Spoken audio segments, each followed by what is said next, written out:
So over a year since Loki Season 2's epic finale has premiered, Marvel Studios has decided to release some deleted scenes for it because of the Steelback book that is about to release next week, December 3rd. So if you are a collector of the Steelback Blu-ray cases, you can get the 4K Ultra HD Steelbook starting December 3rd. And to promote that, Marvel Studios has released online one of the Loki deleted scenes. And Loki name drops a lot of different people. Some of them are kind of controversial, and others kind of possibly tease something coming up for Loki's future, Thor's future, and Hercules, which we believe is all going to happen in Thor 5, all of these characters coming together. But go ahead and check out the deleted scene right here. You know what? I forgot some. Well, come on, how can there be more? Maybe there's so many people who said I was the problem. Okay. Nick Fury, Eric Selvig, Boar, Laufey, Amora, Jane Foster, Darcy Lewis, Maria Hill. We're going back a few years, but they're all there. Heimdall, Vandal, Volstagg, Hogan, Heimdall. You just said that. Heimdall was a big one. Okay, he got but very you can't upset. you can't repeat it. It's memorable. Absorbing Man. What about Donald Blake? Did I say him? Donald Blake is who Thor pretends to be when he goes to Earth. Speaking of which, Hercules, another big guy, that was a big problem for him. So as you can see / hear, Loki mentions a few very interesting names out of all of the names that he talks about. And don't worry if you didn't catch all the names or you don't know all of the references, we've got you covered. Now, Variety was the one to release this clip to the public. They have the exclusive on this, so Marvel gave them the clip to actually release to everybody. So they have the most details when it comes to what exactly we are listening to here. Their article is titled Loki Season 2 Deleted Scene Reveals Hercules' Relationship with the God of Mischief exclusive. They go on to say, in a deleted scene from Season 2 of the show, part of an impending 4K UHD Blu-ray release, Loki recalls just how many people, quote, said I was a problem, unquote, while talking with his friend Mobius over slices of key lime pie. Loki names Thor's compatriots on Asgard, Volstagg, Hogan, and Fandral, and most of you will probably know them as the Warriors 3, as in Lady Sif and the Warriors 3, all of which we have seen interact with Loki before. And unfortunately, all of which, except for Lady Sif, died to Hela in Thor Ragnarok. But he continues and says Laufey, king of the frost giants and Loki's biological father. Then he says, and Bor, father of Odin and Loki's adoptive grandfather, and he names Heimdall twice because Loki says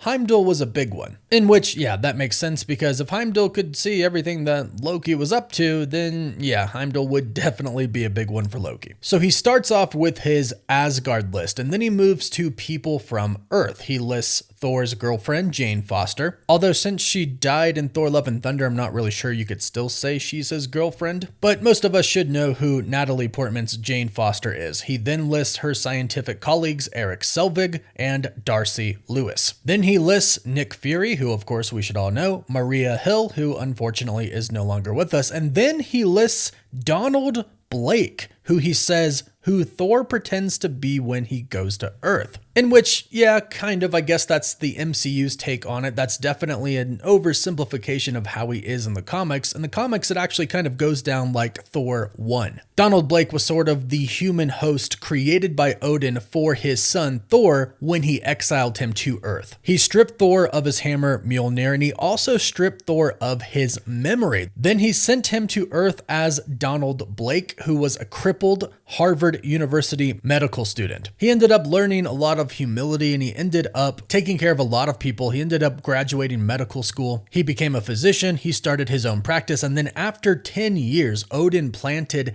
in Blake's mind a suggestion to go to Norway for vacation, in which he ran into a party of alien Cronins and he fled into a cave, inside of which Odin had put Mjolnir in the form of a cane. And long story short, Blake ends up picking up the hammer, smashing it against the wall. It transforms him into Thor, and over the months that pass from then on out, he starts to remember everything. And eventually, after a few years, Odin straight up just kind of tells him everything that happened. So they kind of made that canon to the MCU. When Thor is on Earth, he is Donald Blake, apparently, to everybody else besides Jane Foster and the people that he knows. Although this might not technically be canon, because in Ragnarok we did see him taking pictures with people because he was so famous as Thor. But we did see him out in public a lot in the flashback scenes with Jane Foster in Thor: Love and Thunder, so perhaps that's when he kind of went under the identity of Donald Blake. Very interesting though that they threw that in there, but they also did delete this scene, and one could see why, especially with the upcoming names. The next is Amora, who is also known as Enchantress from Marvel Comics. Definitely one of the more bigger and definitely complicated Thor villains. Her relationship with Loki is also complicated, but they have been allies in the past. But clearly Loki is stating here that the two of them have had some issues with each other, or at least Enchantress / Amora has had issues with Loki. Enough to say that Loki was a problem at least.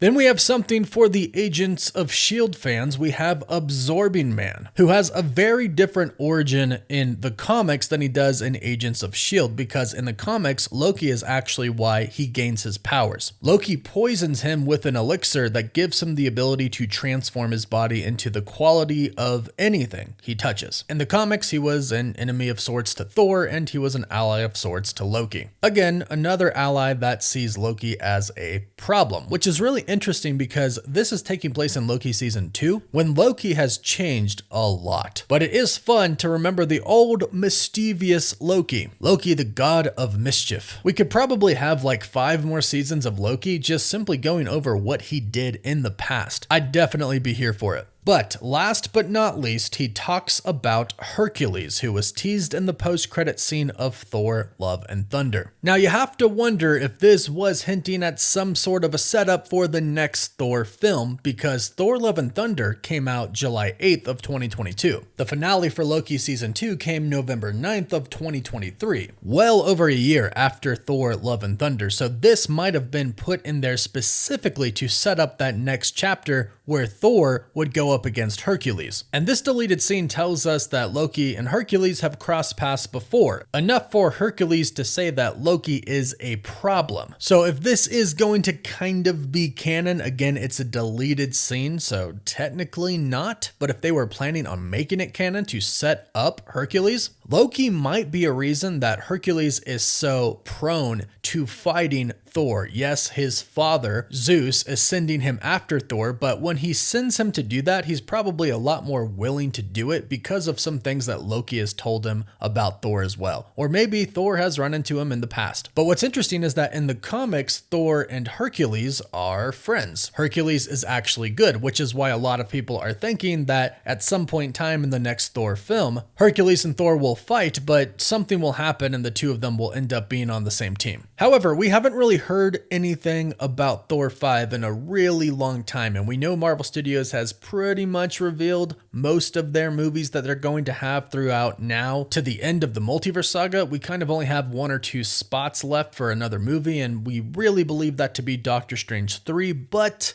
we'll have to wait and see on that. In the meantime, let us know what you think about this deleted scene from Loki Season 2 and all of the names that he dropped in this deleted scene. Let us know your thoughts in the comments down below. Please don't forget to like this video and subscribe so you don't miss out on any of the latest MCU videos. You can also find us on Apple Podcasts, Spotify, Instagram, Twitter, and Facebook. And as always, thank you all so much for watching. Woof woof.